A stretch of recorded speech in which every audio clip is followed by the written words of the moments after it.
All right, man. Y'all won't believe who I have sitting here next to me today. He's from West 7 Mile in Detroit, Michigan. I graduated from the legendary Cass Technical High School with this gentleman. And one of the things I admire most about him, well, even back then, was his laser focus. He was obsessed with basketball. While we were chasing behind girls, he was shooting in the gym. That basketball was literally attached to his hip to the point where he would have took it to the prom with him if he could have. He's the quintessential family man. They say you judge a man by how he treats his family. That's the best way to gauge his character and values. You can see it in how he interacts with them, how they respond to him, how secure they are because of his strong leadership and undying commitment to protect and provide for them. He's been an entrepreneur practically his entire life. He was the kid in elementary school with the packets of Kool-Aid, mixing it with the sugar and putting it in the plastic bags and selling them to the other kids out of his backpack. That led him down a path of becoming a highly skilled, full-time trader and investor. And he's just not somebody out here pretending to be a financial guru. He's an actual expert at his craft. To the extent that he was able to take his wife and kids out the country to visit other parts of the world in places like Malaysia, Thailand, and Dubai, just to name a few. And they weren't gone for a few weeks. No. They left the country for 5 consecutive months during the height of inflation. So you know he getting to the bag. I called this brother up. I said, hey, can you come on the podcast? You know, what day and time works best for you? He responded and said, day and time don't matter. I'm my own boss. I make my own schedule. I said, my bad. Excuse the hell out of me. This, ladies and gentlemen, is what financial freedom looks like. So without further ado, I'd like to introduce you to the king of crypto himself, F.D. White. What's up, Fred? Hey, man. You always getting it with them intros, man. I appreciate that, man. I'm a little bit more humble than that, you know, but I'm definitely, I feel where you're coming from, man. I appreciate you having me, man. You know, we go way back. So, you know, anytime that I can link with somebody like you, I'm jumping on that opportunity, bro. Bro, listen, I know you humble, but it's true. Like, I mean, I really think you're somebody who is going to blow up at any point. So I feel like people need to reach out while you're still accessible. You know what I'm saying? I really feel like that's going to happen because I look at your videos, you know exactly what you're talking about. And you don't look like the rest of the cryptocurrency experts. Like you cool, hip hop, you know, got swag or whatever. Kind of like Chuck, where, you know, he's a Republican, but kind of got the swag of a Democrat. Yeah, exactly. I know exactly what so you kind of got that whole thing going, man. So, we got to get into everything, man. You grew up West 7 Mile. Shoot, I grew up East 7 Mile. Mm-hmm. I'm about to get hurt sitting up here claiming the wrong hood for Fred. But you grew up West 7 Mile, right? Yep. Can you describe your household? Like, how many siblings? Did you live with your mother and father? Like, man, I had the best childhood ever. Like, on West 7 Mile? Oh, man, I'm trying to tell you, you'd think I was living in like Beverly Hills or something, man. I had the best childhood ever, bro. Like. My parents, I had the best mother, the best father, man. I grew up with my sister. I had an older sister, but she was out the house by the time, you know, we came of age. But man, I had an amazing childhood. I lived right across the street from this huge park. So that's where my sports and, you know, everything came to fruition. Wow, Peterson Park, man, Peterson Park. So every day I would wake up, you know, go over there and everybody in the neighborhood there. So me and my hood, man, we got a big hood, a big community of people who we still, you know, we still cool. And it was just I had an amazing childhood, bro. Like, you know how some people come with trauma and all that.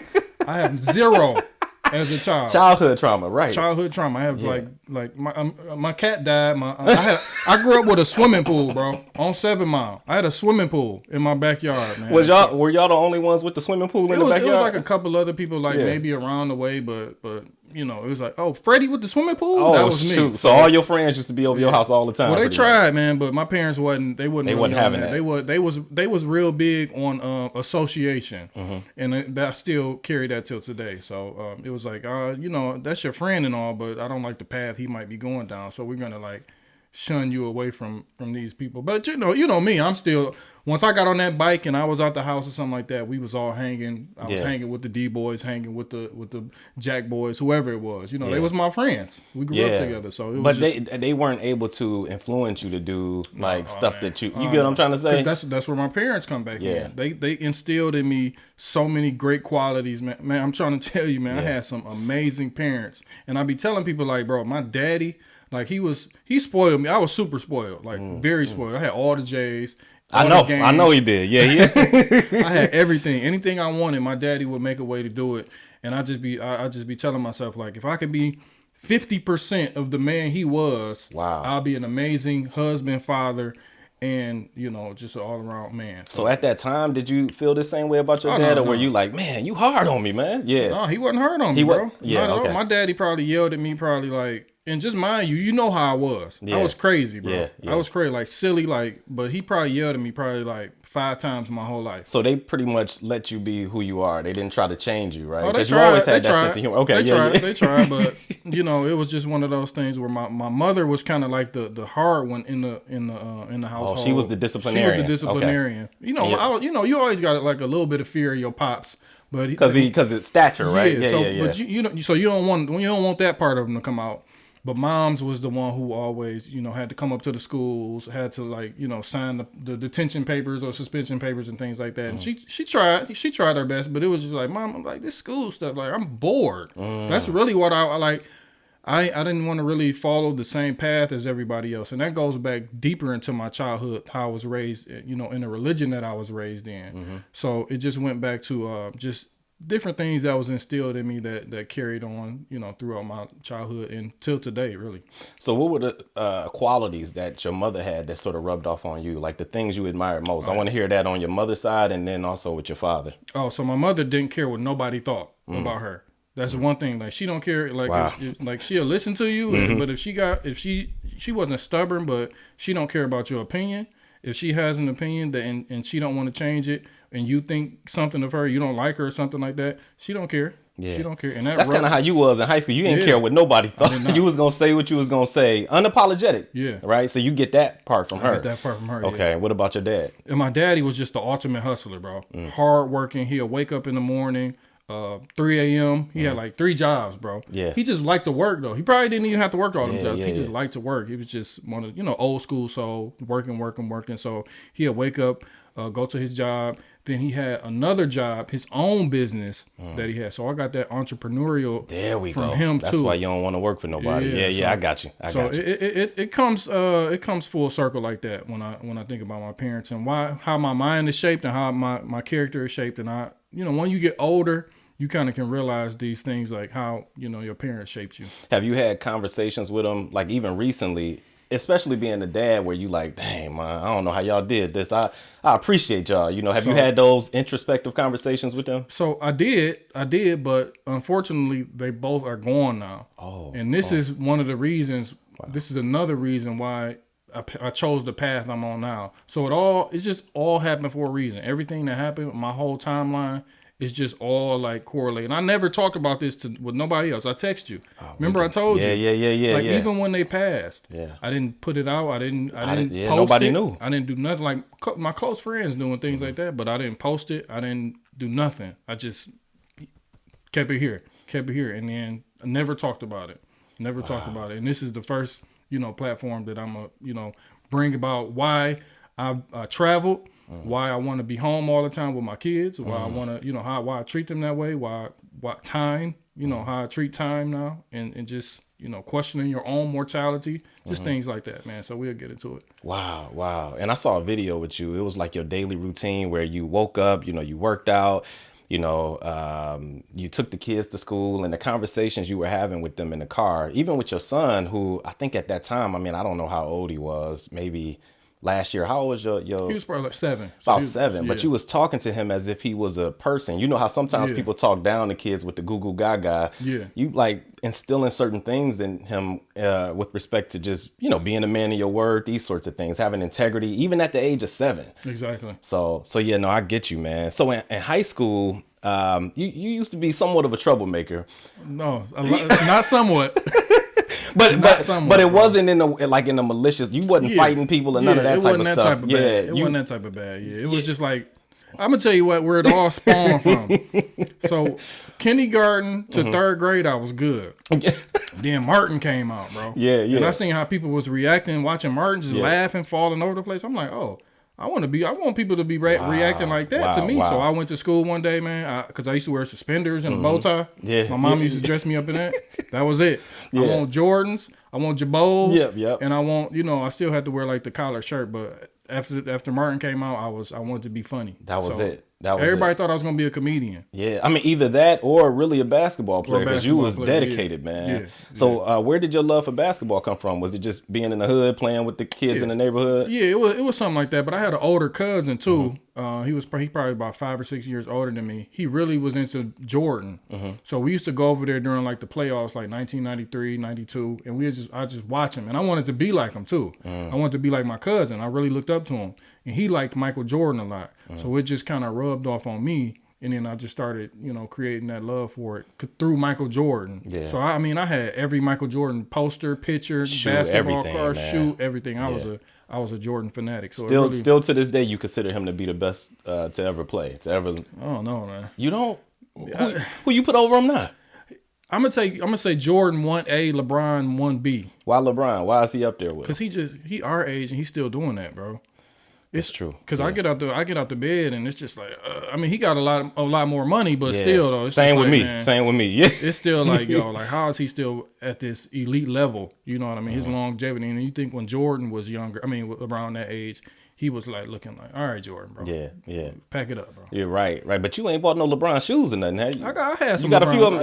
Okay. Yeah, but I don't know why. I think I got them from like Burlington for like $30.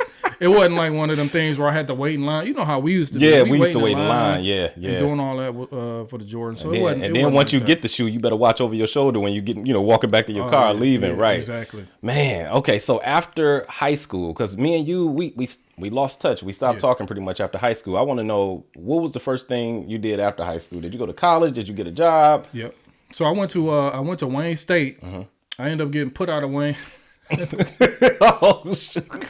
I ended up getting kicked out of Wayne State, man, because I don't know. I thought you was gonna turn over a new leaf at the high school, but I did too. I did. My mama, but we all thought it. We all thought it, but it didn't happen, man. So I went there for like a year or 2 years. I got put out of there, and it wasn't like I was same type of stuff. Just still being like immature, being silly. Yeah. I think I like kicked a basketball and like hit like a sprinkler system in the gym, and all the sprinklers came on, and then it just caused like $250,000. It's like a freak accident. Yeah, right. I just was like, man, I just put my ID on the thing and left. I already knew.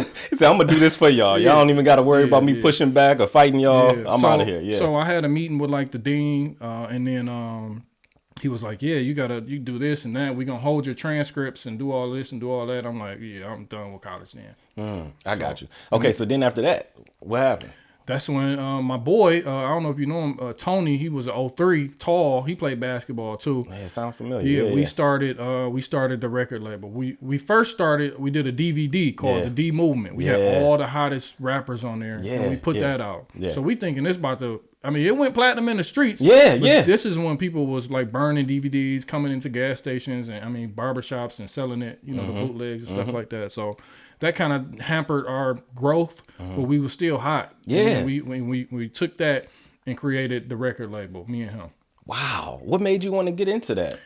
He started it, man. So he was going to Oakland and he started messing with these producers, 2 producers. So he hit me up one day because, we did the DVD and he was like, I'm about to start a record label. What you trying to do? You trying to go 50-50 on it? And I said, all right. Like I wasn't into music like that, not for real, but we just did it, and it worked out. We did real good with the music too. What were some of the challenges involved with running a record label? Pretty much dealing with the artist and having to mold them and this, that, and the third. What were some of the horror stories?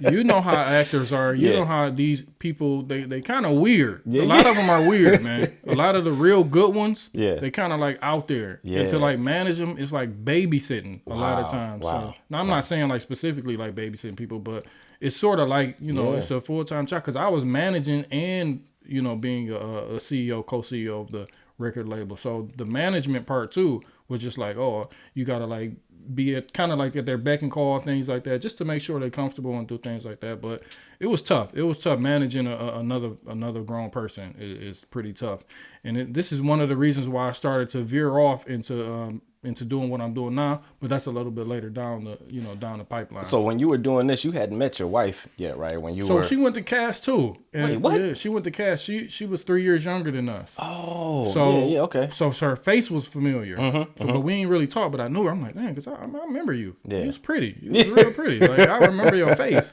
And so that's where I don't think if I would have remembered her, I would have never reached back out to her. Ah, gotcha. So it was something. So you ended up reaching back. Yeah. And okay. So this will really happen though. Yeah. She gonna tell you a different story if you ever talk to her. Yeah. She was liking a whole bunch of my pictures on Instagram. She liked like 50 pictures. And I'm like, oh, what's up? What's going on? So you got to slide in them DMs like, what's good? You know what I mean? Yeah. So we start talking like that. But she gonna tell you she just did it. She was doing that for everybody just so she can get followers. I'm like, no, don't try to twist. You know you. Maybe she liked the music because you was you get what I'm trying to say. Yeah. But you was fly though. I'll give you credit, man. As a CEO, you had the look. You played the part, so it was a lot of swag in them pictures. So appreciate that. Yeah. So around that time, I had I was doing the music, and then we had an album called one of my artists had an album called Born Poor Die Rich. I remember that one. Yeah. So then, hence the hat right there. I spent it off and created a clothing line, an international clothing line, and then that was my identity after the music was the fashion. You transitioned to the fashion. Yeah. Right. Because I heard on one of your videos, you said you like nice things. I mean, you came in here with this bad leather jacket. My wife was like, you need to put that on while you on camera. And you like watches, all that stuff or whatever. So, okay, I got you. So that transition for you was natural, I would say, right? Yeah, it was pretty natural. I like to wear my own stuff. I'm a creative for real. Like I like to create. I don't like to produce, but I like to create, if that makes any sense. Makes sense. If I have an idea, I want to just work on that idea, but I don't want to like market it. I don't want to do all of that. But it all come together with it. But I'm really a creative person when them juices get to going. And I think being in the fashion industry, you can kind of, get your creative juices out there. That's one of the top ways that you can do it. So you wasn't making the songs, like actually, making the beats. You were putting the right people together to pretty much bring it all together. You had the vision. Yeah. So I was making beats sometimes. Oh, you were? Oh, yeah, shoot. Sometimes. Yeah, I had so on the Born Poor Die Rich, I think I produced like 4 tracks, 3 or 4 tracks. Yeah. So one day I taught myself how to make beats. I said, I'm about to get a placement on one of these albums. So then I learned how to make beats, and then he used a couple of them too. Okay. So I was producing them too a little bit. Okay, so back to the story with your wife. She liked about 50 pictures. It made you jump in her DM. How did it go from that to first date? Man, so what happened? So we was just talking back and forth, and then I think I like invited her out to like Pizza Hut, something whack, you know what I mean? Like I ain't romantic at all. I ain't gonna even lie to you, bro. I got better over the years, but I was just like, you want to get some pizza or something, man? Like, what are you doing, bro? So then we ended up going to the movies one day, and then and then we went to IHOP on our first date, and then I looked at her, I told her, I'm gonna marry you. First date. Yeah. And I'm surprised she didn't take off, but you know. I guess she like this dude crazy. Yeah. But you crazy stuff. But you knew what you knew, and you were being intentional. So that's another thing. Yeah. Like when I know something, I know. Do you think being raised in a household where your parents were married all the way through, that was something that gave you that confidence in knowing that, like, hey, I'm not about to be out here playing the field. When I see something I want, I'm not gonna be afraid to settle down. Oh yeah, I had plenty to choose from. You know what I'm saying? But it was just like I wasn't really like. It was just certain characteristics in a woman that I knew that I wanted, and it's probably stemmed from my mother. The things that some of the characteristics that my mother had, my wife had. So that had something to do with it probably as well. That's why I said in the intro, I said we were, chasing behind girls, but you was like focused on basketball. That was another thing I admired about you. I'm like, he the class clown, but he don't seem distracted by the same things that other people are. Like, I wasn't never really like a dude who chased the girls all the time. Like girls, if they like me, they like me. I'm like, all right, you like me, all right, I like you back. You know what I'm saying? Like I wasn't like a pursuer. Yeah. I wasn't like a super pursuer. So, if the girls like me, I like them. So I just found one that liked me back. You know what I mean? And the one that I like back, rather. The one that you found that liked you back, she already had a son of her own, right? Yeah. So how was that, getting to know him? And then also, like, because you weren't a father at that time, you didn't have Right. your own kids. So now, not only are you going to be with this person, but you have to be a father too right away, Exactly. or be at least a role model or a Exactly. father figure. So how was that whole thing? It was tough at the beginning because he's autistic and he's on the spectrum. So when he was younger, a lot of things that I would expect, I think it was like a 6-year-old to do or a 6-year-old to know, he didn't know or he didn't do. So it taught me a lot about myself. So it was a learning experience, and without him, I wouldn't be who I am today either. Wow. Because he really showed me the type of person I am and the type of person that I need to be. And that prepared you for when y'all have more kids too. It prepared me for life in general. For life in general. Yeah. Wow. Just acceptance and difference, like, and not expecting things from people. You know what I mean? Like, you're expecting him to know how to do this, to know how to do that, to know how to talk like this, walk like this. Once you realize that it don't work like that, then you can navigate life in a whole different light. Wow. Right. Wow. And it kind of prepares you for any curveballs that are thrown your way, right? Because you learn how to roll with the punches. Roll with the punches. It took a minute. It took a minute. It wasn't never like I'm leaving. I can't take it. But it took a minute to to navigate, to adjust to and that. to adjust to it. You know, just a kid in general, but then a kid on the spectrum who But I mean, he amazing though. Amazing though. Like, yeah, we talked about it off camera. It just seems like he has a really good spirit, man. Kind, gentle. He's very kind. He's very kind. He don't have like a malice bone in his body. You know what I mean? And he just wanna play Super Mario Kart and read Dogman books. You know what I mean? And just be chilling. He be chilling for real. Like he's still like he's still like a teenager as well.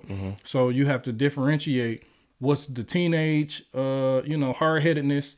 And then what's the autism, hard-headedness? And so right. So that informs how you parent him, how you discipline him, that type of stuff. Yeah, because I'm not just about to come in there and just let him do what he want to do. Yeah. He's still a black man in America. They don't care how you look or what's going on in your brain. Yeah. You still have to navigate the world the best of your ability, being a black man in America, no matter what, what's going on. So I still have to teach you how to be civil. I have to teach you how to be disciplined, how to be in control of your emotions, so on and so forth. Because when you go off into the world, impulses. Because then sometimes kids think, like, if they go off into the world, that other people are going to treat them or have to treat them like they were treated at home, and it's like the world don't have to love you or like you, so you kind of have to prepare them for that. Gotcha. If you're not preparing them for the real world, then you're really not doing your job, because you can be raising them in this like utopian situation, and then they get in the real world and they're shell shocked and they can never recover from it. So it seems like you and your wife do a really good job of simulating how tough the real world is going to be, so that they're prepared for that. I'm lucky, man. My wife's so amazing, bro. Like, and me, like, especially at first, I was a hard person to deal with because I was so spoiled. Damn, that's some awareness right there. Self-awareness. I was so spoiled as a child. I was the only boy. Yeah. I had two sisters. One of them, we'll get into that in a minute, but I had two sisters, so I was the only boy and the youngest.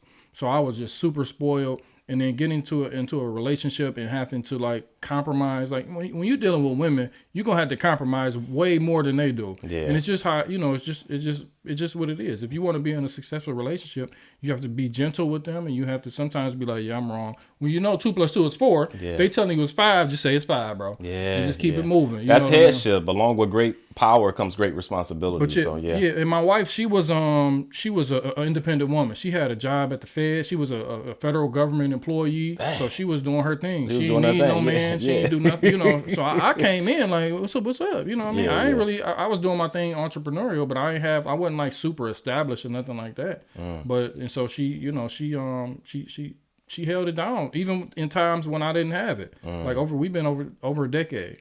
So even times when she was working, making good money, and I'm still a struggling entrepreneur, it's like, it's cool. I got the bills. She gave you the space. I do this. So she, I've been lucky, man. Like when it goes to my parents, my siblings, my friends, my wife, she knew your potential too. She wouldn't have done that for anybody out here. She knew what your potential was.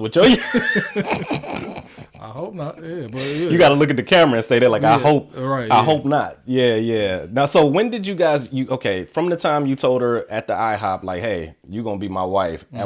How long did it take for y'all to actually become husband and wife? So it took a minute, man, and that's all on me. So we that was 2000. Damn, I love the accountability in this conversation so far. Go ahead. So it was like that was like 2014. So we got married. We just got married in 2020. So we was together like what 6 years before we got married, and we had a child in 2016. My 8-year-old, he 8 now, and I'm like, I can't.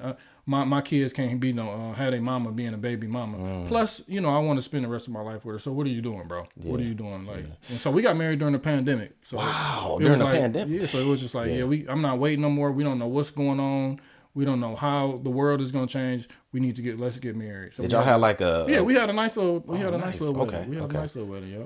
Cool. Okay, so at this point, right, when y'all this is during the pandemic, right? And let me rewind a little bit. You were still you had moved on from the record business, but you were selling like merch, like clothes and stuff like that, right? Yeah. How was that going? It was a lot of ups and downs with that. What were some of the challenges? So 2020, like I would say every 4 years, usually like the way God, I don't know what he's doing, but every 4 years he give me a fork in the road. And 2020 was like, okay, boom, this is one of those forks in the road. What you gonna do? So I was still doing like the clothes and whatnot. I had kind of shied away from doing the music, but I was still I had the fashion, the clothes. And then the 2020 came around and I kind of stopped. The whole world kind of stopped. So it was like, people was getting money, all that free money. So they were still buying in droves, what I'm saying? But it was just like stimulus checks, and the PPP loans. Shout out to the PPP boys, bro. They put me together. I heard you use that money to actually invest too. We gonna get to that, but go ahead. Yeah. So 2020 came around, and then I started to not want to do it no more. And my wife, she just said this the other day. She like, you like the king of pivot. Like you just a pivot in a minute. Like you don't care what's going on. Wait, a pivot in a minute? Pivot in a minute. Oh wow. I put my heart and soul into these things. And I kind of got offended. Like I'm just like my mind gonna just change. You know what I'm saying? Like, but I'm like, okay, I see what she's saying. And she was like, no, I mean it. Like a lot of people are comfortable where they at. Even if they don't want to, even if they want to move on or do something or try something, you don't have that problem. You just do it. I'll be like, that goes back to my childhood. I also think that goes back to your ability to mature while still staying youthful in ways you need to. Exactly. Because the older you get mentality-wise, you become more afraid to just venture off and try different things. Yeah. Like I heard you say something on one of your videos. You said, what did you say? Complacency or...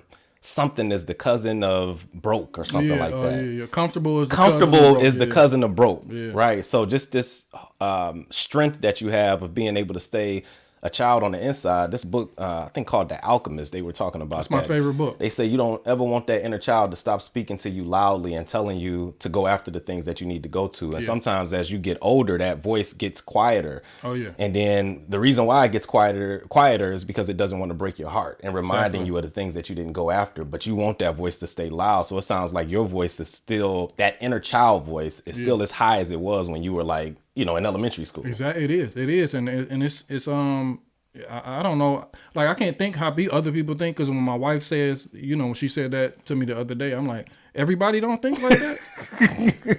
So she like, no, like what type of boring existence? Right. Everybody doesn't think like that. So I said, that's just how I was. I'm an autodidact. A lot of people are not autodidacts too. Like tell me what that means. So it's somebody, a self-taught person. So this is why I struggle to focus in school. I might have had a pinch of ADD or something, but this is why I struggled in school, because the way they were teaching me, I didn't learn that way. So it was like, I'm sitting here bored. I'm about to just make fart noises in the back of the class or something, like just something stupid. You know what I'm saying? Man, Fred was on one, boy. Yeah. So the way I learn, I have to actually want to learn it, and I have to actually want to do it. And so autodidact is just somebody who's self-taught. So everything I've ever done, I've self-taught myself. Yeah. Everything of importance, I've self-taught myself. And succeeded in it to a pretty high degree on your own independently. Because even with the clothing business, I mean, you got to find a manufacturer who's reliable. And, with the record business, I mean, who the hell was you going to get to teach you how to do that, right? So I do. So my cousin, my cousin is Royce. Damn. Shout out to Royce the 5'9", so man. full disclosure, that is my big cousin. Yeah. But it wasn't like he just held my hand. Right. So if I had a problem, like he jumped on some songs. Anytime I asked him for anything, it was yes. Anytime I call him to this day, is what you need. I can go over there, lay on the couch, go to sleep, wake up. You know what I mean? Yeah. Just anything. We just got that type of relationship. So him and his wife which is my cousin. So he's married to my cousin. Wow. So that's who kind of helped me navigate. And he, just met people through him and things like that. But it wasn't like I didn't want nobody to hold my hand to do it. I still wanted to do it, on my own. But shout out to him, man. He a real one. He a real one, bro. Wow. Now I talked to you. Well, I guess we talked earlier in this conversation. I thought both of your parents were still alive, but they're both deceased. Yeah. When did your first parent die? Okay, so and which one was it? Yeah. So the timeline really started. So 2020. This, like I said, that fork in the road. 2020 started. So I told you I had two sisters. Right. The first sister, Spring, she overdosed and she passed in 2020. Yeah. And then my father passed in November of that year, same year, November 21st. Yeah. And then 2 years later in 2022, that's when my mother passed of cancer. So what? It's just been, and then a host of just friends and other family, aunties and things like that. But those three are the ones that really like was the fork in the road, like I mentioned a little bit earlier. That's why I'm big on time right now. That's my big thing is time. So with your sister, that was totally unexpected, right? So she was struggling over the years and whatnot, but she wasn't like one of them people just walking down the street stumbling or nothing. She was amazing, high functioning. Right. Functioning. It was just, especially with everything going on nowadays, they probably putting other stuff inside. Lacing it. Who knows what could happen, but it was just, one day I was coming home from the gym and I got a phone call from my other sister and she told me, and I was just like, but it was one of them things where when people are on drugs for so long, it's like, you're not expecting that call, but if the call comes in, you just like, what can you do? What can you do? But she was so sweet. She was so sweet. She was amazing. This was like when I was growing up, she used to come over to the house. Sometimes she stayed with us because she was also in a relationship that wasn't too good. So sometimes she would come and stay with us. We would stay up, play cards, talk. Like she was like my best friend for like a few years. Like when she stayed, she was in and out, but she was amazing. It sounds like you were there for her a lot too, because you said she would come over there and stay for what you said, days or even weeks at a time. Okay. And this the thing though, man. It was just something like, this is why I know something is a higher power, because we hadn't talked like really like we here and there, but we hadn't talked probably like months. You know what I mean? And then one day she called me and I didn't answer, and she left a message like, "Hey, I haven't talked to you in a long time. Make sure you call me back." Wow. So I called her back and we talked for like maybe like an hour and a half, 2 hours, just chilling, talking, kicking it. And then a few months later, so you got a chance to spend that time with her. Yeah. Dang. Same with my mother too. So it's a similar story happened with my mother too. So okay, your dad, and we're gonna get to your mother too, but your dad, when he passed away, in that same year, pretty much. So right? 4 months later, 4 months later. Yeah. You said like November 21st, like that? Yeah. Okay, man. So he passed away November 21st. Was that unexpected? So he was a little bit older, so his health was steadily declining. But it's just one of those things where you think like, okay, we just gotta up the care a little bit. Let's just do a little more care for him. But then when somebody's dying, man, when their body starts shutting down, it happens, and then it happens suddenly. Yeah. And so it was just like we kind of expected or kind of knew it was coming. But he was, and to see him, because he, like I told you earlier, he was one of those people who he worked. He had 2 jobs. He just always moving. Even when he retired, I mean, he out there fixing bikes. He fixing people in the neighborhood's bikes. Like, what are you doing, bro? I come over. He got bikes, racking up bikes and stuff. I'm like, bro, he couldn't stay still. Yeah, he was always busy. Always busy, always working. So when he couldn't do that anymore, I seen him sort of start getting depressed, and I never seen him like this. Wow. And when somebody's getting older and when somebody's sick like that, and you can see their mind start to, or not give up, but what they say, once your mind gives up, then your body follows too. So I saw the decline, and then we kind of expected it a little bit. So people always say, especially like when somebody has a lot going on, maybe working 2 jobs, whatever, oh well, you just got to slow down and self-care. But people have no idea what others have experienced, the type of trauma that they've dealt with over the years. And sometimes just moving and doing something is the best, like medicine. It's the best way to heal that. So when you finally stop, that depression can set in because now you have time to actually think about all of these things that have either happened to you or happened to other people or things that are just happening in the world. So sometimes I do think I know the best antidote is to stay busy in a positive and in a productive way. So like you said, when your dad stopped doing stuff, you saw a change in him. Oh yeah, a big change mentally. Yeah. So a big change mentally when he couldn't, like I said, when he couldn't move and work and do things like that. He was, like I said, he was always in the garage doing something or just always moving around, going to the store, walking around the store, and when he couldn't do that no more, it was just he would just sit in the room all day.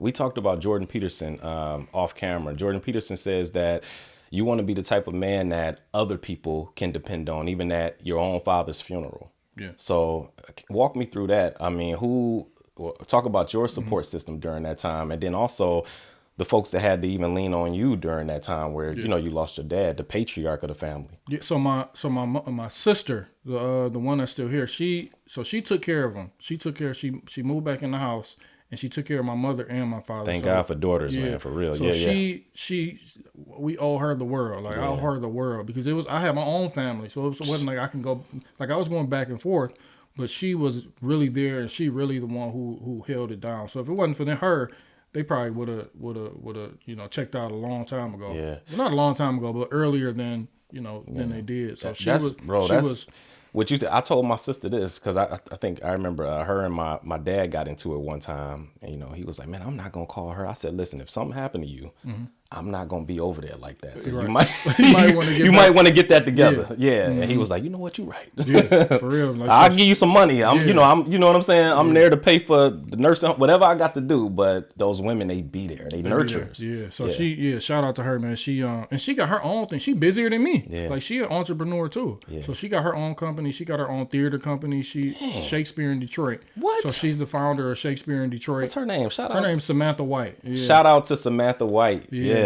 So she been in Forbes magazine. She like really big. She like a celebrity in that field. Dang. And she put a lot of that on hold. She was going back and forth, no sleep. She was teaching in Indiana. She was a professor in Indiana. She got her own thing going, and she was taking care of my parents, man. So wow. She was doing a lot too. Wow. So then you said a few years later, your mother passed away from cancer. When was she diagnosed with it? So she was diagnosed, I think, in 2018. Oh, okay. So it was like a progression. It wasn't that bad at first, you know how, and then it just, towards the end, it starts to really, creep up. And then once it starts to metastasize, it really starts to, take its toll on you. And you said you got a chance to spend time with her too, just like your sister. Yeah. So I was going over there, bringing her food, going over there all the time. You know what I'm saying? So that wasn't anything new, but it was just this one particular moment. We had like a date, like a little dinner date. Wow. And this was probably 2 weeks before she passed. And so I went over there. We got her dressed, because her energy level was low.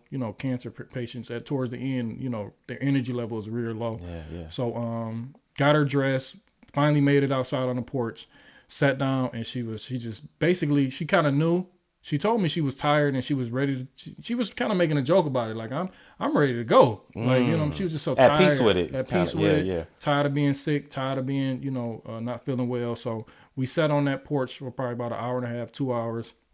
She talked, telling me who to take care of, make sure you watch over your sister, make sure you treat your wife, kind of like the things that you tell somebody when you know you about to. Because she knew it, yeah. She knew it. So it was a good experience, and it kind of probably helped me to cope with it. So we was there, me, my sister, and my niece. We was there in the hospital with her, held her hand, saw her take her last breath, and saw her get rolled out. So it's sort of like, you got 2 kids, so it's sort of like, how you feel when you have kids. Mm-hmm. It's a certain type of feeling that you have. Like it's sort of like that. It's a enlightening experience.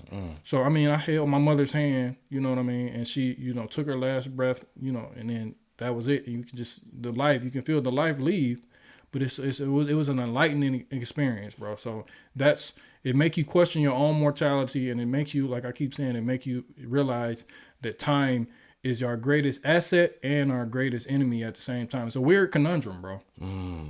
Okay, I'm gonna ask another question, just a ignorant question, because you know I have both of my parents today. You know, and my sister, the only sibling I have, is alive too.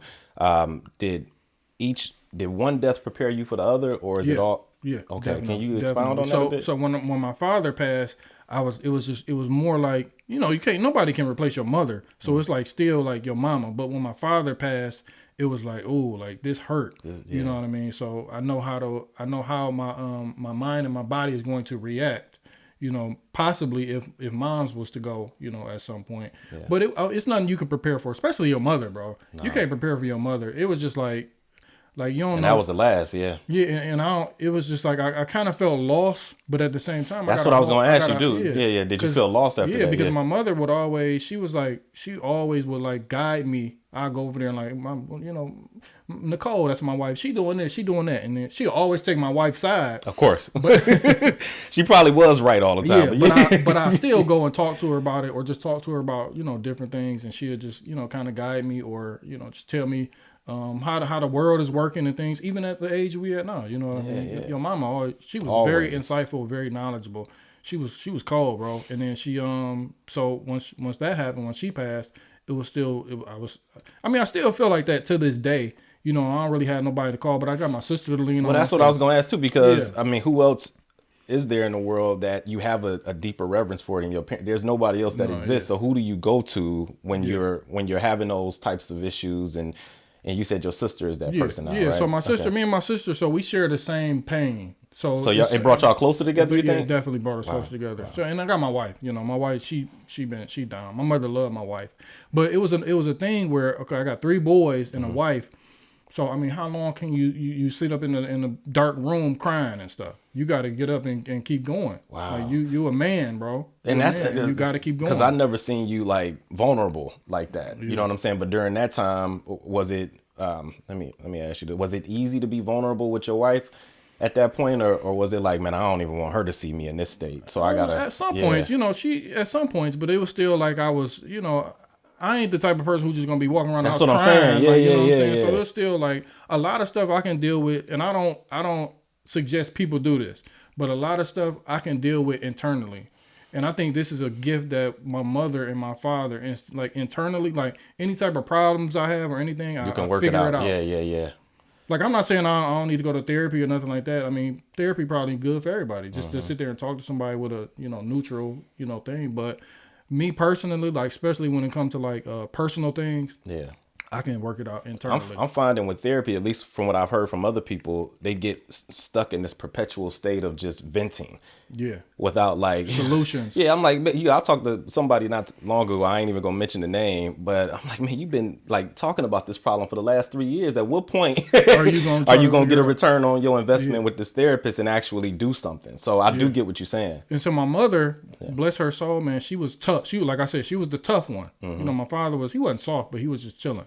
My mother was the resilient one. Yeah, right? So let's say I come with a problem. Let's just say, and she'll just be like, boy, figure it out. Or you know what I mean? You need, like, it wasn't like a baby man thing. Up. Yeah, it wasn't like a baby, like, or like I said, when I come tell her about my wife, and she'd be like, you the man, you the husband. Like, you either gonna make a decision, or you gonna live with the decision that was made, or do something like that. Like, this was coming from moms. Yeah, she was really like, she was on that. She was on that. Like, shut up and do it. She ain't say that because she was sweet and nice, but just basically shut up and figure it out. Shut up and figure it out. That's why. That's how I think I built up so much resilience. And it wasn't like a shut up and figure it out. You never getting hugs or kisses from mommy type thing. It was like, I love you, this and that. Now go figure it out. Yeah. You know what I mean? One of them things. When you lose 3 people that important to you over the span of, what do you say, like 2 to 3 years? Like 2 years, yeah. It either kills you or it makes you stronger. Yeah. And judging by how you are today, especially with this whole crypto thing, it made you stronger. It kicked things into overdrive for you, right? What made you get into crypto? And first off, if you want to move on from talking about I want you to talk about that for a second. Okay. We can talk about it. Okay. We can talk about it. So, what made me get into crypto? Yeah. So 2020, this the fork in the road. It all happened around 2020. So this is when I was doing the clothing line, successful clothing line too. Like I was doing like thousands of pieces per year. You know what I'm saying? So I didn't want to really do it no more. I really didn't want to do it no more. So pandemic came around. I was tired of watching Netflix, tired of HBO. How many HBO specials can you watch? You know what I mean? So I'm like, I need to figure something out. But 2 years prior, this is how God set it up for me, bro. 2 years prior, hooping in 2018, I tore my Achilles tendon. So Wow. I was sitting down for like 6 months, and I started watching stock market YouTube videos. I don't know how it came up, but the algorithm, once the algorithm started kicking in, you just start getting. So I was doing that in 2018 with my leg up, trying to recover, and then I got healed, and then while I was healed, and then I just stopped looking at it.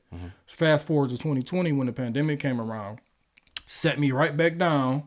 Like, remember this thing we did in 2018? All right, now it's time to really, really focus on what's going on. You ain't had no choice. Right. And then this is the time when everything just started, it crashed, and then everything just started going up. So I'm like, oh, snap. Like, I'm putting money into anything, and it's going up. So just like not knowing what's going on. So But I'm you like, used the pandemic money, too, to do it. So when the money started just coming in, like, I didn't know what I was doing, but it was still coming in. So once you get a taste of that money, you're like, oh, shoot, I ain't working, and I'm getting pandemic money, and I'm doing this. And that pandemic money, every check, I mean, I was taking I couldn't wait for the mail. I was looking for the mail. I was taking, like, let me get this, honey, let me get this 1,400 so I can put it in Alibaba. And, like, something like that. And she was in full support of it? She was in full support of it. She Wow. was in full support of it. So, so a lot of that reversed on me, you know what I mean? But I did make a nice amount of chicken, you know what I mean? But then I'm like, all right, this is what people really do with their life. Like, they just sit here, look at screens, and talk about, stocks and talk about crypto and do all this. I'm about to learn this. And like I said, I'm an autodidact. So I got off social media for a year, and then I taught myself how to do it. You dove in. Yep. Wow. Okay. Yeah, man. With the stocks too, we do a little bit of it. Yeah. We do more so long-term investment. Like, I got a buddy who does short-term stuff, and he makes pretty good money doing that. Like, he might put 10,000 into something that he thinks is going to take off, and then, he'll get a good return on it. I ain't at that. I don't do stuff like that. So just tell me, like, in terms of just market analysis, market research, because you got this book called Stop Being Late to the Party that I read or whatever. And it's really good for like first time investors, people who just want to get into it. So tell me about the importance of being early, and how do you end up being early to something? What type of analysis goes into that? You know what I'm saying? So it's two types of analysis. One is called technical analysis, and that's looking at the charts, looking at all the candlesticks and how the market is moving. And then it's fundamental, and that's like taking the news, what's happening with earnings and things like that. Is the company buying share, or who's buying the company, or just things that are outside of the looking at the charts. That's called fundamentals. But so the fundamental, I'm really more technical now. But I do both, but I'm really more technical. And when you are technical, those are really more day traders. So I know how to I know how to day trade, and I know how to do all that, but I try to make it it's called swing trading. So swing trading is more than a day. So if you do day trading, you open your position and you close your position the same day. Oh, wow. Swing trading is more of you open your position and you hold it for a longer, significant amount of time. So that's more what I do when I'm trading, but I'm more of an investor though. So stop being late to the party. So crypto, if people don't know, it goes in like cycles. It's like 4-year cycles. The Bitcoin cycle, that's what they call it. So it's something, Bitcoin cycle. Okay. Yeah, so Bitcoin is like a form of crypto. It's like a Okay, gotcha. So Bitcoin is the big daddy of cryptocurrency. That's the one everybody knows. That's the one that all the hedge funds and the banks and everybody is trying to adopt right now. So that's why it's going so high. It's like 98,000, almost 100,000 right now. That's the one that shot, and it shot up after Trump got elected. So I wrote the book in August of 2023. Everything was low. It was crashed. People was calling me crazy, and I'm like, no. History shows that this is what happens, during this period of time. So I wrote the book, because I'm preaching it. I came specifically back on social media to try to tell people. Like, I'm telling people, even if you go on my YouTube and you scroll back, you can see the earlier videos when I'm telling people, like, this is, even if we go down, the way the markets move is going to go back up at some point. So when it goes down, use it as an opportunity. So I wrote the book, like, stop being late to the party, because we always late to the party, especially a lot of us black people. We just be late to the party. Like, when it comes to technology, when it comes to finance, when it comes to anything, we always the last to know or the last to jump in stuff. And that's not the time to be in it. You have to get in early. I wonder, because even during the pandemic, right, 131 billionaires doubled their worth during this time, right? Yeah. And they said, what, 97 million people in the world experienced extreme levels of poverty. So they try to tell us that the reason why, or at least for poor people or people that live in poverty, the reason why you're poor is because of rich people. And the longer people believe that, the more further that divide will be. Yeah. And, you know, you won't try to figure out how these people came up because you're so consumed with taking in this narrative that they're the reason why you're down, right? Yeah. So I want to know, like, for rich people, for people who have money, what is it about them that allows them to thrive during the crisis? They understand money. They understand the system, monetary system, the monetary policy, fiscal policy. And you said we had a good point that we talked about earlier, talking about you said poor are getting poorer, and the rich are getting richer. It's all because of financial education. That's really the main thing. Like, I could be out here selling courses, I could be out here doing all type of stuff, but I came back to give my knowledge basically for free. You know what I mean? And he giving it out for free. And leave by, now I don't know how long that's gonna last. You know what I'm saying? Because it's probably about time to monetize on some intellectual property. Straight up. But the wealth gap is getting wider, and it's because of lack of financial education. And you made a good point about people subconsciously. This, I was telling my wife this too. Like, subconsciously, we are taught to hate the rich. We even got politicians going to galas and some tax the rich, hate the rich. Like, do you know how much taxes rich people actually pay? Like, like they pay a lot already. And that's a trickle down effect. If you tax the rich, what is that going to do to the middle and lower class, right? Yeah, exactly. Yeah. So a lot of times when, like, even when we're growing up, especially in our community, we're taught to hate the rich. The rich are evil. Rich are evil. So subconsciously, we thinking like, oh, I want to be rich. But subconsciously, why would you want to be something you hate? So you're not going to actually get to it if you subconsciously already hate, you already hating on something. So I'm glad you said that. Because that's something that I've been thinking about over the past few years. And I got another book coming out maybe this week or next week. I'm probably shoot it a little bit probably further down. It's called The Profit Playbook. And this is what's going to, I think, just my thoughts and my actions going into 2025 and beyond. So I had to wait and see who got into office. Because once I seen that, now I can navigate or try to, I hate to use the word predict because you don't never want to predict in these markets, but kind of foresee some, where the markets and where the economy is going, because the economy is also what's moving the markets. And this wealth gap, all of this inflation, all of that, man, it's by design. Inflation is a feature and not a bug. That's what people are failing to realize. Right. And shout out to Detroit. I saw another video where you said that we're going to become the first metropolitan city, first big city to basically embrace the idea of allowing people to pay their taxes off with crypto. Yeah.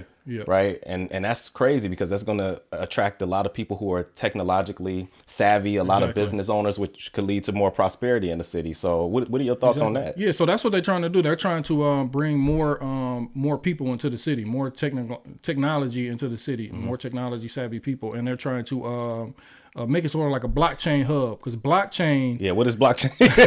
So blockchain is the underlying technology with crypto. So a blockchain is it's just like an open ledger. You know how banks have ledgers and they keep all the transactions and things like that. It's just all the ledgers and everything that's ever been recorded is on a blockchain. So it's just a bunch of information, technology information that's recorded on a blockchain. How can I simplify it a little bit? It's all open. It's open source. So like a lot of people, when we were coming up, probably a few years ago, a lot of people like crypto is for people who do illegal things and people who, shady things.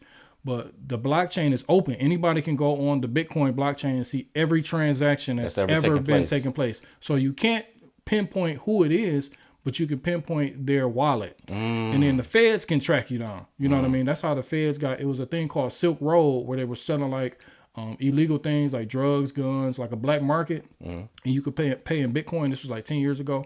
And the dude who founded it, he's in jail now. A lot of people who were doing big transactions on there is in jail now. So it's not, it's pseudonymous, not anonymous. Oh, I got you. Pseudonymous. Okay.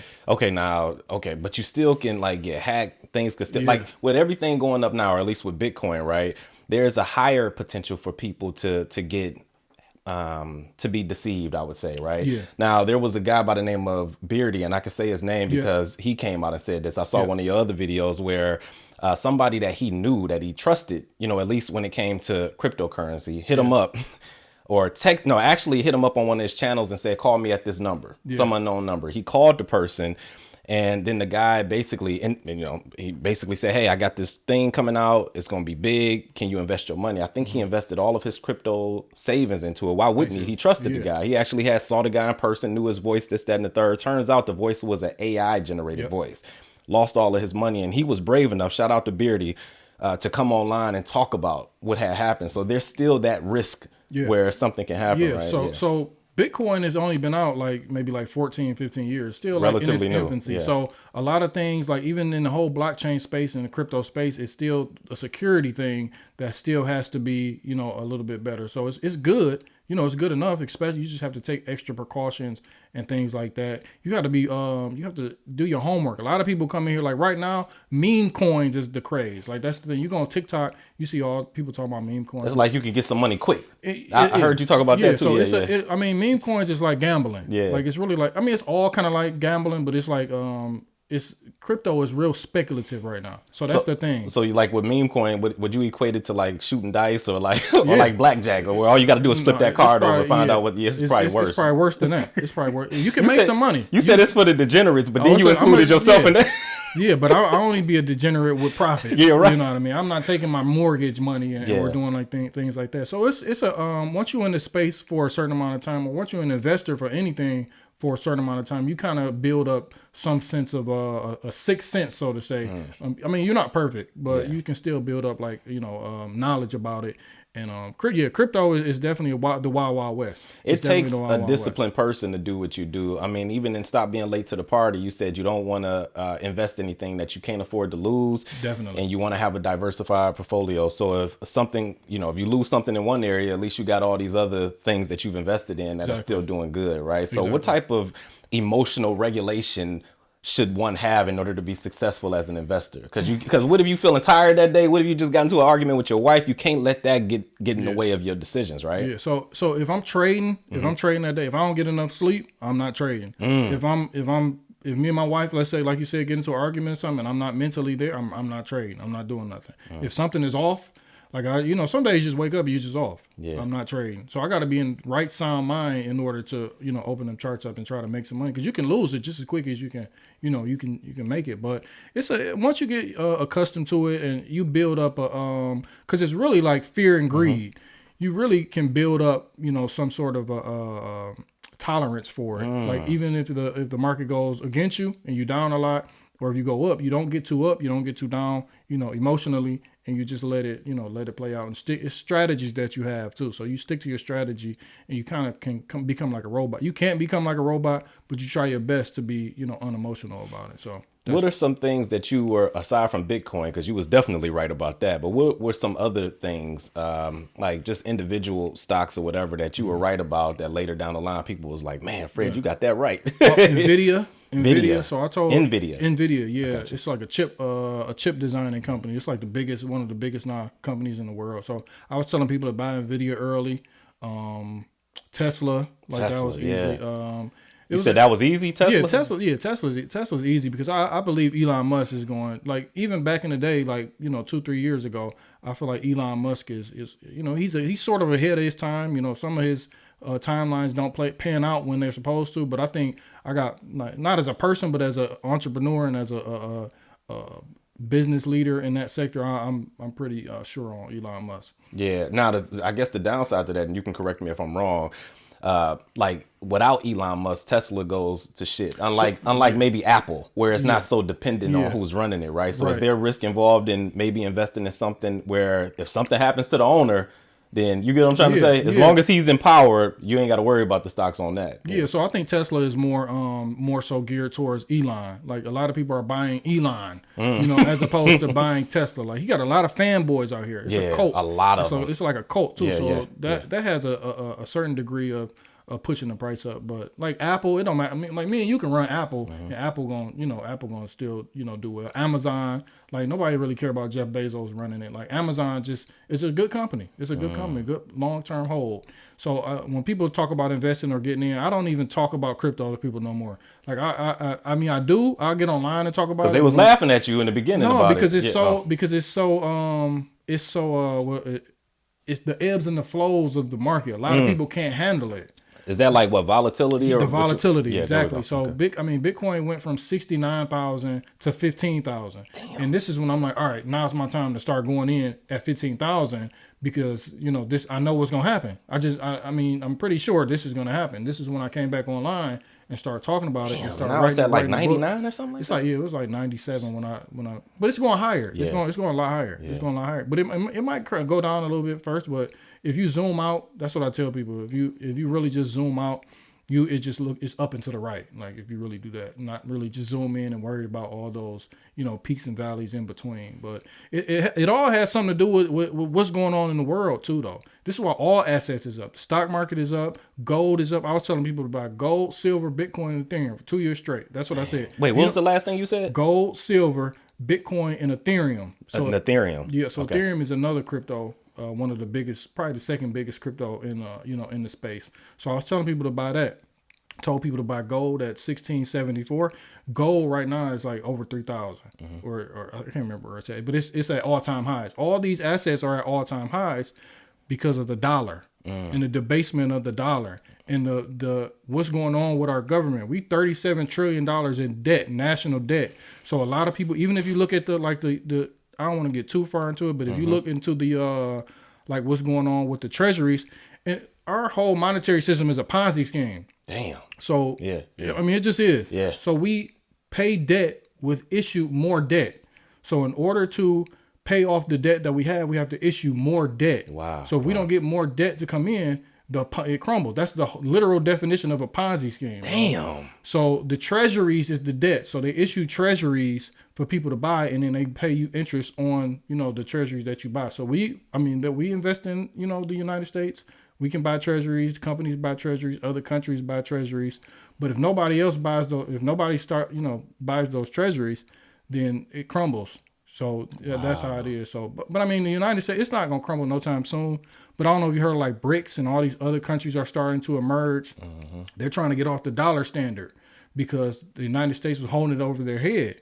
What happened with Russia? When Russia started doing all that stuff over in the other country, the United States put sanctions on them, and all the dollars that Russia had was frozen, so they couldn't access it anymore. So the world is getting wind of that, and they're like, "Yo, we don't want you to just be able to freeze our money like that. We're gonna start slowly going into another system or slowly getting away from the dollar, and we're doing death by 1,000 cuts by we keep."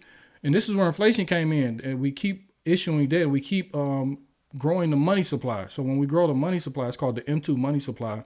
The more dollars are in circulation, the more expensive things are because it takes more dollars to purchase these goods. So because we keep creating money, right? Yeah. So when you increase the money supply in that type of way, and sort of an artificial type of way, that actually has an impact on inflation. Inflation goes up. It's exactly, and a lot of people think like even when the presidential election was going on, one of the things was like, oh, we're bringing inflation down. Inflation is down to 2.8% or something like that. It was at 9. Now it's at 2.8%. It didn't feel like it when they said that. But this is the thing. Yeah. The rate of inflation is it was going up 9% faster than it was the year before. Now it's only going up 2.8% faster, but it's still going up.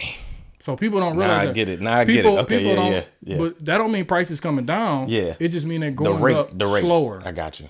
So that's what people fail to realize. It's just and I think that's why Trump was talking about raising tariffs, which people had, or I guess imposing tariffs. I'm sorry, on other countries like China, and a lot of people had an issue with that because they said, "Oh, it's gonna increase prices for us here," which might be true, but I think he was doing it as a bargaining tool to try to get other countries to not stray away from using the U.S. dollar. Exactly. Yeah, that's one reason. Perfect. Yep, perfect that you said that. And he wants more things made in America. So if you're importing these other things, you have these tariffs. But if you importing or making these things rather in the United States, then he's just trying to make more production or more manufacturing here at home. So Incentivize people to build things here rather than relying Exactly. on China to do it. I Exactly. got you. Okay. Exactly. Because even if you rely on China to do it, then they can raise the prices to whatever they want anyway because they're the Exactly. only game in town. Yeah. I got you. I got you. So the United States, one of the big tactics of the United States is we bigger, badder than you. Our army is bigger because the dollar was taken off the gold. It used to be backed by gold. So, you know, every dollar, I think Richard Nixon took it off in like 1960 something or something like that.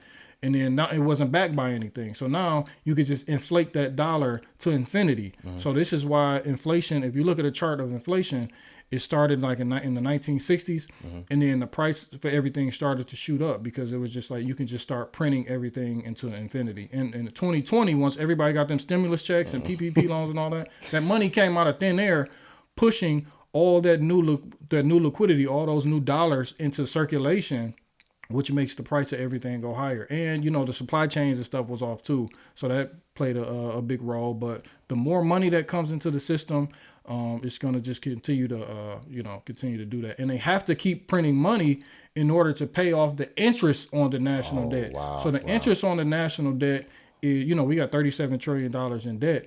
So we have to pay the interest, and the interest is what we pay to what they pay to you and me, or the countries that hold these treasuries or these bonds and things like that. So in order to pay them back, they have to, because it's a deficit. So if the country is bringing in $2 million, but they have a $2 trillion rather, but they have a $4 trillion obligation. So that means they $2 trillion in the hole. So they have to print more money or release more debt in order to pay off what they owe because the deficit is $2 trillion. So it's just a snowball effect that's keep getting worse. And these assets, this is where I come back to assets, because assets are against the dollar. So as long as the dollar is doing this, assets do this. So if you look at houses and things like that, why do you think houses keep appreciating? Because the value of the dollar keeps going down. It ain't like, oh, my house got bigger or my yard got bigger or things like that. Like, you can do upgrades, but for the most part, real estate is just going to keep going up. Everything's going to keep going up long term because the value of the dollar is coming down. You bring up a good point. I know Kamala, she was talking about tax on unrealized capital gain tax. Right, which would have been bad for the stock market because a lot of people would have pulled out. Now, of course, it only applies to households that make $100 million or more, but there's still a trickle down effect because you want these people to be playing a role in the stock market so that we can make money from it too. Exactly. People in the middle class, lower class, whatever the case may be. And for those who don't know, I think unrealized capital gains tax is like if you own a home and let's say your home appreciates over the course of a year, you have to pay taxes on the equity, despite the fact that you don't have the money yet. Same thing with stocks. You know, your stock grows, you're paying money on something that you haven't cashed in on yet, which sounds damn near criminal, to be honest with you. But I knew that was going to be something that would deter people from wanting to vote for it. Right? So mostly everybody, 98% of people in crypto was voting for Trump. Just to be real, you know what I'm saying? So what you're saying now about the taxes and her unrealized gains, that also took a lot of people out of her camp. Because like the capital gains is if you hold something under a year, you got to pay like 40%. So if I buy a stock and I sell it in 360 days and it's not a whole year, then I pay 40% on my gains. But if I hold it over a year, then that doubles down or cut in half. So you don't have to pay as much. So that's one of the reasons why I like investing a little bit more. Because once you start, buying and selling daily, it gets a little bit tricky. But that was one of the things that really hurt her, I think, too. Yeah. Now, you talked about Bitcoin not having a whole lot of regulation going on right now, which is a good thing in a lot of ways. Now, under Trump, I think he had an annual net regulatory cost of about 10 billion. Under Obama, it was about 111 billion. Under George W. Bush, it was 43 billion, I think, right? So which is a significant difference. I think when Trump got in office, he deregulated a lot of Obama's policies. He basically, helped to free up the economy, which was good for business owners. That's good for job creation. It's good for wage increases, so on and so forth. So Trump being in office, do you think he'll employ smart regulations to Bitcoin? You get what I'm trying to say? Long term, do you think, because we're seeing the increase already short term, do you think it's still going to be good for Bitcoin in the long run, or would Kamala have been better for Bitcoin in the long run? Like, what are your thoughts on that? So you know how we mentioned the dollar is going to keep getting devalued because of the Ponzi scheme? That's going to happen regardless, whoever's in office. It's like a problem that they can't fix. So in time, like I don't know when, but maybe like 10 years, 15 years, it's going to be some big event that's going to happen where the dollar is going to start being what's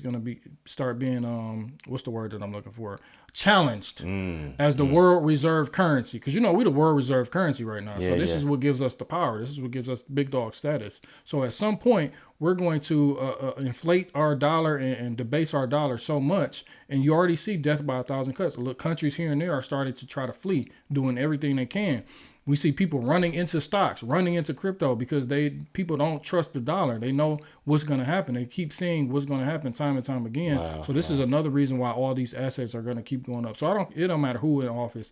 The play is inevitable. Like it's inevitable what's going to happen. So it's so important to be late. I saw, let me see, who was it? James Harden on a podcast recently. He said he put $500,000 on body armor, which eventually ended up getting bought by Coca-Cola for $8 billion. And Kobe was the one who told him to do that. And I think Kobe had put about like $8 million or something in there, which got him back about $400 million. From what I think, correct me if I'm wrong on this, anybody in the audience. And then also 50 Cent, who got 10% stake in, I think, vitamin water, yeah. right? That ended up getting bought by Coca-Cola for $4.1 billion, which got him back about $100 million. Yeah. So that's why it's so important to be early on those things. And the thing about being early is even if you miss something, it's always another opportunity. You just got to do your research and be on, be hip. You got to be hip. You got to be into it. You got to look at the next Airbnb or something like that. Because by the time like Instagram and TikTok talking about it, it's like, it's too late. You might be a little bit late. You might not be too late, but you late. Like even with crypto right now and Bitcoin being like 100,000, you're kind of late, but I got a zoomed out perspective. So I still, kind of know what's going to happen. Even if we go back to, 50,000 tomorrow or things like that, I know in the longer term what's going to happen because A plus B equals this, A plus B equals C. And the A plus B is the dollar getting debased, the United States and all the liquidity coming back into the market, what they're going to have to do in order to because recession and all that, that's still not off the table. A lot of people are not talking about that.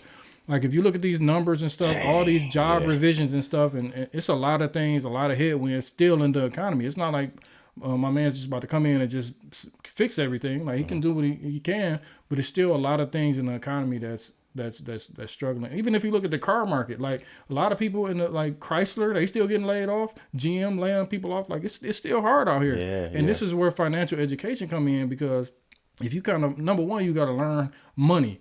You got to learn how money works. Once you learn how money works, then you can work money. You know what I mean? So that's a lot of people. We wasn't taught this, bro. We was not taught this. Not at all. So once you start to learn it and you realize it's for me, it's a vehicle for my time. And that goes back to what we talked about earlier. My time is super important. Like I really want my time to be spent with my family and doing things that I want to do and not, just doing things I don't want to do. So it all just come back full circle with me. If y'all want to know what to do, like if you're a first-time investor, really you just can read Stop Being Late to the Party, which is out there for purchase. I purchased it. It's a great book. It won't take you that long. It's a quick read, very comprehensible, right?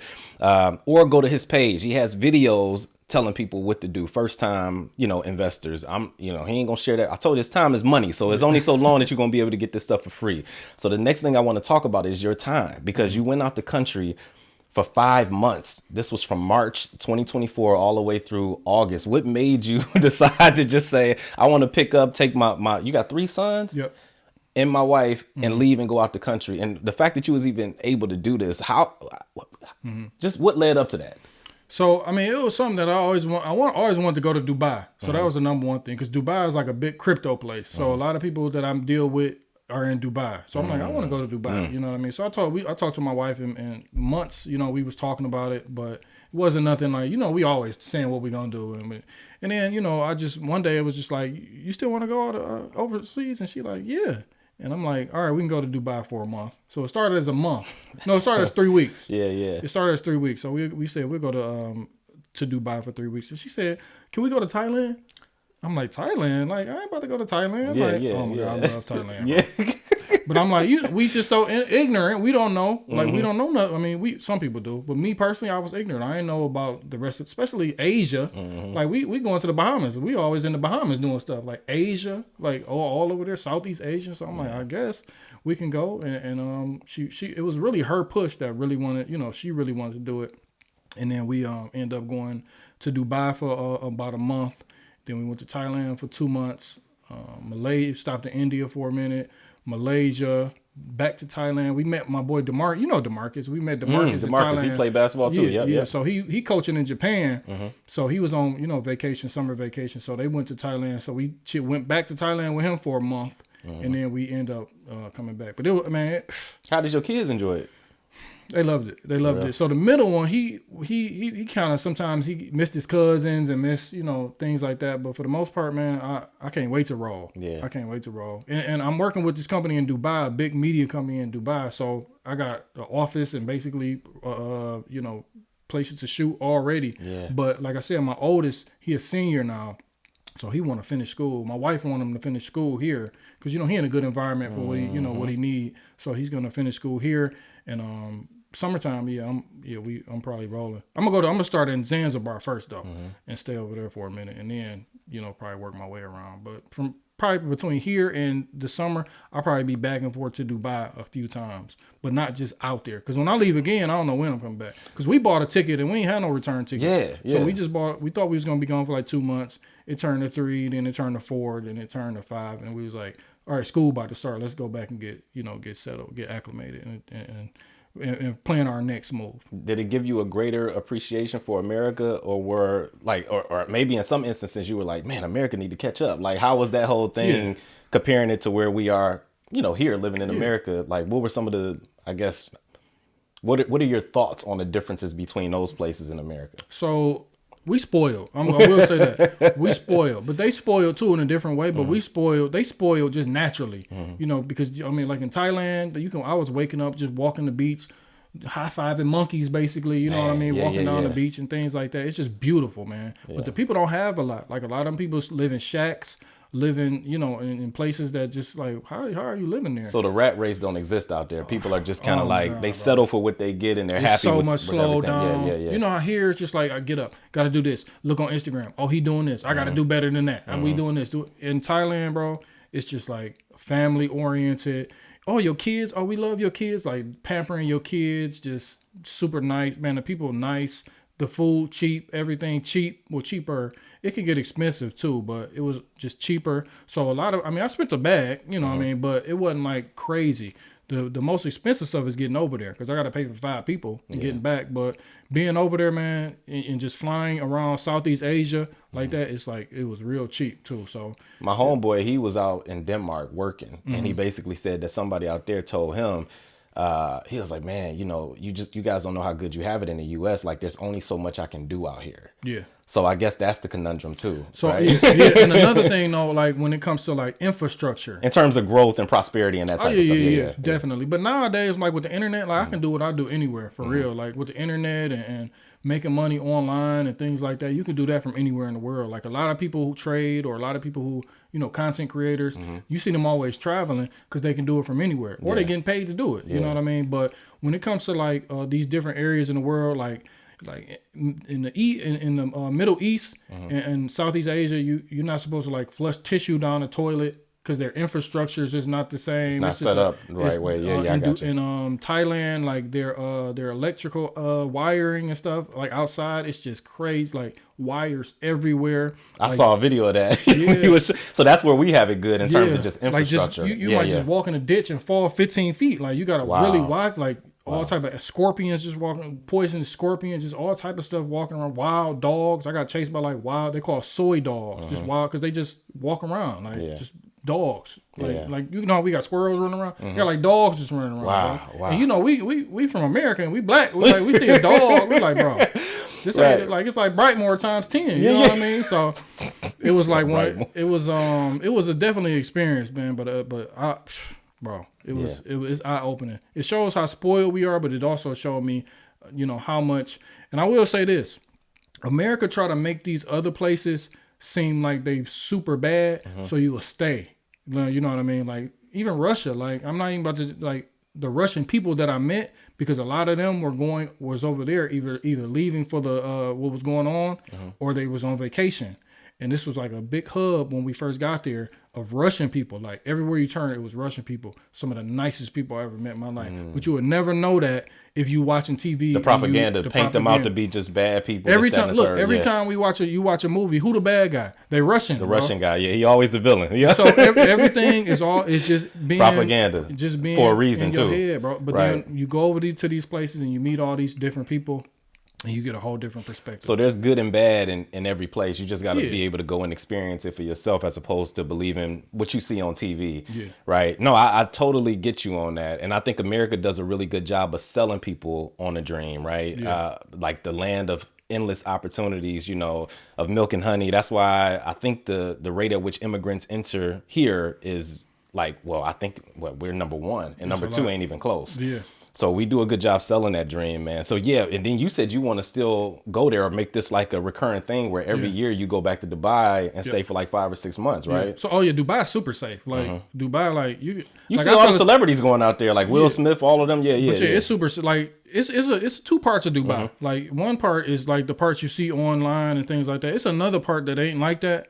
But for the most part, the whole Dubai is like pretty safe. Like I fell asleep on like a bench somewhere. It was like 5 a.m., bro. Yeah. I had like 2 smoothies. I had like some egg sandwiches or something. I just fell asleep, bro. I had like change on a Rolex and things like that. Like I fell asleep, woke up, nobody bothered me. Like it was just, it's different. Supercars everywhere, like Lambos everywhere. Like we see Lambos here and things. It's just like, but there it's just like, you know, it's nothing. Thailand safe. You said that in another video. I think you said like the police don't even be bothering you out there. They be like chilling. A black dude just walking around at 4 or 5 a.m. Like I seen like the first 3 months I was out of the country. I seen 3 police officers. In all the countries, 3.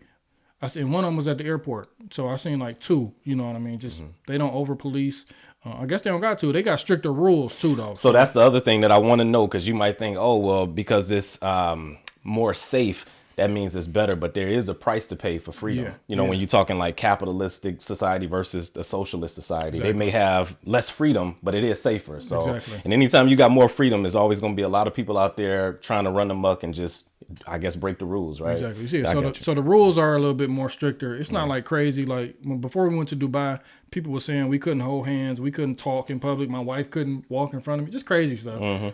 I went to Dubai, man. It was chicks at the mall with their cheeks out, like doing all type of crazy stuff. Like it wasn't like you gotta like experience these things for yourself, you know, as opposed to listening to people, especially people who ain't never been nowhere. Been nowhere. There's a lot of people who gonna tell you what not to do or what to do and ain't never did it. Like, so that's why it goes back to my mother. Like she always taught me like don't either figure it out, do it yourself, or you know, and just keep it moving. So that was one of the things that stick with me. So you work pretty much from home, and it's important for you to be there with your family. Why is it so important for you to be as present as you are? Because you're still a great provider on top of that, and sometimes it's hard to find that balance, but you seem to do it well. It's definitely hard. Sometimes it is hard because a lot of opportunities will get passed up, but it's like, you know, they'll come back around. Like, you know what I mean? It'll come back around. And I'm really like a protector. Number one, especially what's going on around the world nowadays. I really feel like I need to be like a protector of my family, because I don't want to have to break nobody's neck. You know what I'm saying? So a lot of not just physically, but their minds too. You don't want them to be susceptible to a lot of this detrimental propaganda that's out there. Yeah, right. Yeah, exactly. So it has something to do with that. And I don't like people telling me what to do, to be completely honest with you. So all the jobs that I had, and every time I had a job, it was like, my boss would I'd just be like, bro, I'm smarter than you, bro. I'm just sitting here. But jobs is cool. Even if I had to go get a job or do something, I would use it as a vehicle to do something else, because I now understand money and I understand how it will make that, you know, work for me. I like what you said, because like it's like Dame Dash, for instance, he might say, if you got a boss, you ain't no man. And it's like, man, somebody got to work. Somebody got to jobs is cool. Yeah, jobs is cool, right? Yeah. And so, you know, a lot of people, like, they got good jobs. Like, so like your wife, who you said worked for the feds, or she still works for the feds? No, I retired her. So she don't work. I know he humble, but did y'all just hear that, man? Come on, man. But see, this the thing, though. When I say that, when I say I knew you retired her when she was like, I want to go to Thailand too. I want to go here. I want to go. So she stopped. She was super stressed out. You know, the people there was stressing her out. I need my wife to be. You know, I'm the only one that need to be stressing my wife out. I don't need other people stressing my wife out. So 2022, she packed it up, bro. It's a throwback, man. It's a real man right here. Okay, I got you. But even when you go down that rabbit hole talking about your wife working on, I think it's cool too. Sometimes be like, dang, you want to work? Go ahead, like, you know, but it's just one of the. I only want it to be optional. Like for my wife, she worked, but if she has to work, I don't like that. Like I want you to be. If you feel like you want to leave that job, if it's stressing you out, because I need you to be good here, because you know how much they do in the house, man. Man, so much. And the thing is, though, is I reduced my expenditures a lot. So I reduced my expenditures. So I don't have like a car notes. I don't have a mortgage. I just got like little things that I got to pay. And then all the rest of it can go to me, my businesses, and reinvesting. So that was one of the things over the years that I wanted to do. And I like nice things too. I like to buy some things. We saw that leather coat. We see that. But I hope you leave it here. But yeah. But for the most part, it was just over the years trying to not be a minimalist, but just, you know, start to bring everything in, because I really want to travel, and in order to travel and do what we did for like 5 months, it's really mental too, because a lot of people, I got to get back to this, I got to get back to that. Like, you got to just let it go, let it all go. Not saying forever, but just let that mentality go and get up and go, bro. Where do you see yourself, I guess, in the next 5 years? What are some of your goals, if you can talk about them? I know you got a book in the works, and I know you worked on it a lot when you were away for 5 months, right? But where do you see yourself 5 years from now? I honestly probably want to just be retired, bro. Just not doing nothing for real. Like I'm still gonna be doing like still gonna be doing something. Yeah, I'm gonna be doing something. I'm not just gonna be chilling. I mean, but I just want to just be like to a point where my money is so humongous, where I'm just being paid like passive income. But I want my passive income to be something that's like yearly income. You know what I mean? So I don't have to do nothing. And then I really love my family, bro. I really be just trying to be around my family and being a good example for my boy. I got boys too, so I gotta be trying to be a good example for them, and just, I like being around my wife too. Like, even if we ain't talking, I like to be in the same house or the same room. And it ain't I actually like being with, and I can't understand what controlling thing. It's just, I like to be around in the presence of my beautiful wife. I like to be around her. You know what I mean? So that's one of the things that when I hear other men saying that, it's like, oh man, my wife, I'm gonna go out with the fellas. I'm like, man, it ain't nothing. I don't have nearly as much fun being on a date with my wife than I do with. It's not to say that I don't like hanging with the fellas, but it's just, man, it's something about and me and you the same. Then me and you the same. So it's definitely one of the things where, like we said, it's not a controlling thing. It's just something like, I just like to be around my kids. I like to be around my wife, and like, this is where my peace is at. And as a man, a black man in America, as you get older, bro, you just want peace. And wherever your peace is at, that's where you need to be. Yeah, but the thing is that that'll actually come back. You're not doing it so that you can get a return on the investment. You're doing it because you're trying to instill certain things in them so that they can grow up to be productive members in society, right? Exactly. So that they can be men of integrity. But the reality is that they're going to be there for you, and it won't feel, what do you want to call it? Like obligatory. Exactly. It'll be like, we want to go over to that house with our kids this weekend. You get what I'm trying to say? Versus feeling forced. It's like you in my head, bro, because one thing that I think about when I think about my pops, I'll be like, dang, my pops was cold. You see how I talked about him when we first, I want my kids to talk about me like that. When they my age and they talking about me to their boys, and I want them to just be like saying all good things. Like, my daddy was cold. Like, he was doing this, he was doing that. I want them to talk about me or think about me like I think about my pops. So that's a big thing for me. Bro, listen, your parents raised an incredible young man, and I wanted you on here because I really have admired you since then. In high school, it was probably for the wrong reasons, right? Because I was like, man, the fact that he could just do these things or say these things in class and not be afraid to do it, it was something about that was liberating for me, because I would never do it. I would be too afraid of people's perception. So you always had that fearlessness. And then as I started seeing you on social media, you know, in recent years, just the ability to adapt, to change, to not be afraid to go after things, despite how I don't know how much you didn't know in these areas. Like you said, you teach yourself things. You're not going to some class having somebody else teach you, which is a lot harder because you're going out and getting it yourself. You're not dependent on nobody for the information. Right. And you really don't have to do that in this age because everything is on YouTube. So everything is at your fingertips. Really, like we got a supercomputer at our fingertips. Now we got AI, coming along. So it's a lot of it's things. a lot of stuff to invest in with that. Yeah. It's a lot of opportunity. This is the time of opportunity right now. It's a lot of headwinds, and the world is changing. A lot of bad things is happening too, but it's also a lot of good things and a lot of things that you could benefit from.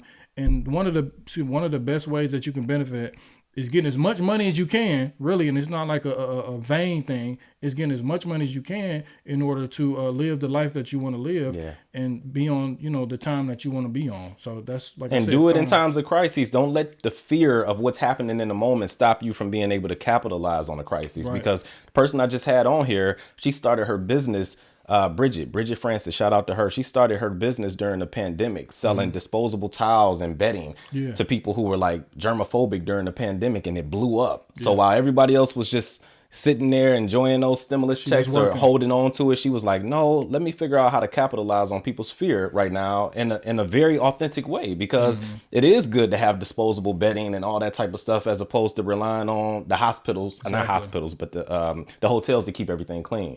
So yeah, that's what I would say is, like, when something happens, whether it's a pandemic or recession or whatever the case may be, use it as an opportunity to come up, because things might go down and you can buy stuff at a cheaper price. And like we were talking about, like, even though Bitcoin or the stock market, all that is at all-time highs and looks very high, you might feel like you missed the party. Like, a lot of times these things do go down. They go up more than they go down, but when they do go down, you have the foresight and the education and the balls to jump in and get it, because it's hard to jump in when things is not looking good. That's what a lot of people was telling me. Like, I don't think it's coming back. I don't think. But I done did so much research. Nobody gonna out due diligence me. You know what I mean? True. So that's one of the things. Like, that's when my conviction was so strong, because I done did so much research, not only on that particular subject, but just on the overall scope. So I was confident in my investments when that happened.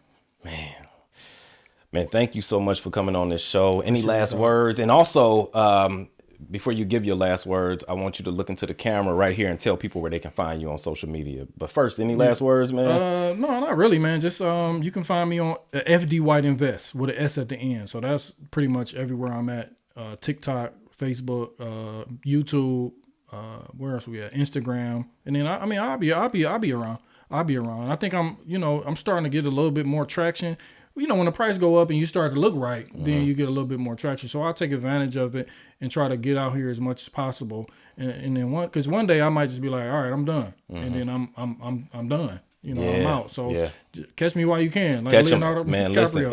Listen. FD Invest. You said FD Invest. FD White Invest, man, on YouTube, man. Just go watch one video. I guarantee you're going to be sitting there for a couple of hours, and get on it while you can now, because at some point it's going to cost to get this knowledge. So thank you. Appreciate you, bro. Appreciate you having me, man. No, absolutely. Conversations with TinBridge. Peace.